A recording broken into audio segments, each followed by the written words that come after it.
దేవుడి నామానికి స్తోత్రములు. ఉదయకాల సమయంలో మీ అందరికీ కూడా నా హృదయపూర్వకమైనటువంటి వందనాలు తెలియజేస్తున్నానండి. ఈ దినము దేవుని సన్నిధానానికి రండి. నీవు సిద్ధపడు, నీ కుటుంబాన్ని సిద్ధపరచు. మీరందరూ కూడా కుటుంబ సమేతంగా దేవుని సన్నిధానానికి వస్తే ఆయన మీతో మాట్లాడుతున్నటువంటి మాట ఏంటంటే 102వ కీర్తన 17వ వచనములో, ఆయన దిక్కులేని దరిద్రుల ప్రార్థన నిరాకరింపక వారి ప్రార్థన వైపు తిరిగి ఉన్నాడు. నీవు దేవుని సన్నిధానానికి వచ్చి ప్రార్థన చేసినప్పుడు నీ ప్రార్థనని ఆయన అంగీకరిస్తాడట.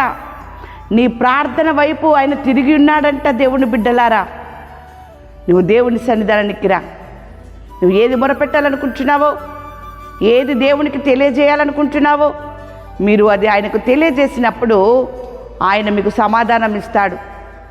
అంతేకాదు, దేవుడు మాట్లాడుతున్నటువంటి మాట దినవృత్తాంతములు 2వ గ్రంథము 34వ అధ్యాయము 27వ వచనములో, నీవు దేవుని సన్నిధానానికి వస్తూ ఉన్నప్పుడు నీ మనసు మెత్తనిదై ఈ స్థలము మీదను దాని కాపురస్తుల మీదను దేవుడు పలికిన మాటలను నీవు వినినప్పుడు నా సన్నిధిని నిన్ను నీవు తగ్గించుకొని నా సన్నిధిని కన్నీరు విడిచితివి గనుక నీ మనవిని నేను ఆలకించి తిని. ఎంత అద్భుతమైనటువంటి మాట ఈ ఉదయకాల సమయంలో దేవుడు మాట్లాడుతూ ఉన్నాడు.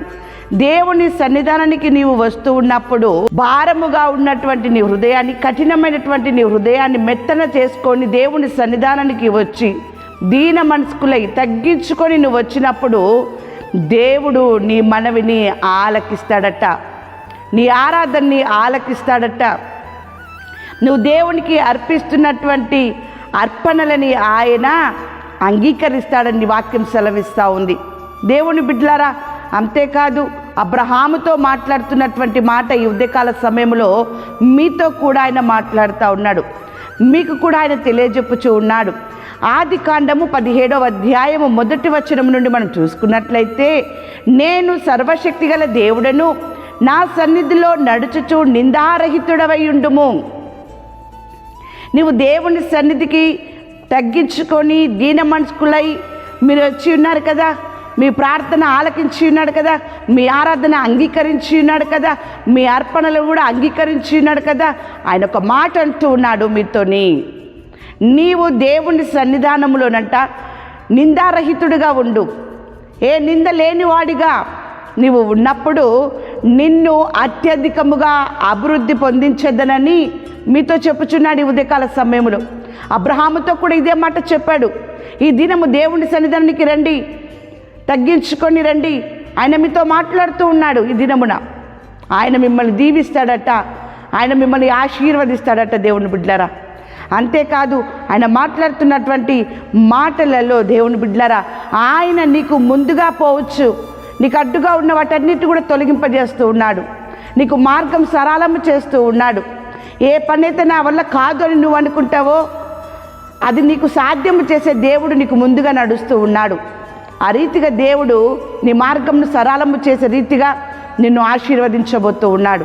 అంతేకాదు వాక్యం సెలవిస్తూ ఉంది ఇక్కడ యోవేలు గ్రంథము 2వ అధ్యాయము 19వ వచనంలో, మీరు తృప్తి నందునంతగా నేను ధాన్యమును, క్రొత్త ద్రాక్షారసమును, తైలమును మీకు పంపించేదను. ఏ కరువు అనేది రాకుండా, ఏ లోటు అనేది లేకుండా సమృద్ధిగా మిమ్మల్ని తృప్తి పొందింపజేస్తాడు ఉంటాడట.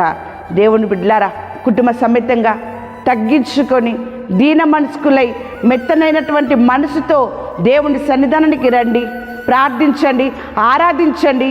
ఇన్ని విధాలుగా దేవుడు మిమ్మల్ని ఆశీర్వదిస్తూ ఉంటాడు. ఉదయకాల సమయంలో దేవుడు మీతో మాట్లాడుతున్నటువంటి మాట ద్వితీయోపదేశకాండము 28వ అధ్యాయము 8వ వచనం, నీ కొట్లలోనూ నీవు చేయు ప్రయత్నములన్నిటిలోనూ నీకు దీవెన కలుగునట్లు యెహోవా ఆజ్ఞాపించును. అవును దేవుని బిడ్డలారా, దేవుడి సన్నిధానానికి మీరు వచ్చినట్లయితే దేవుడు మీకు దీవెన కలుగునట్లుగా ఆజ్ఞాపిస్తూ ఉన్నాడు.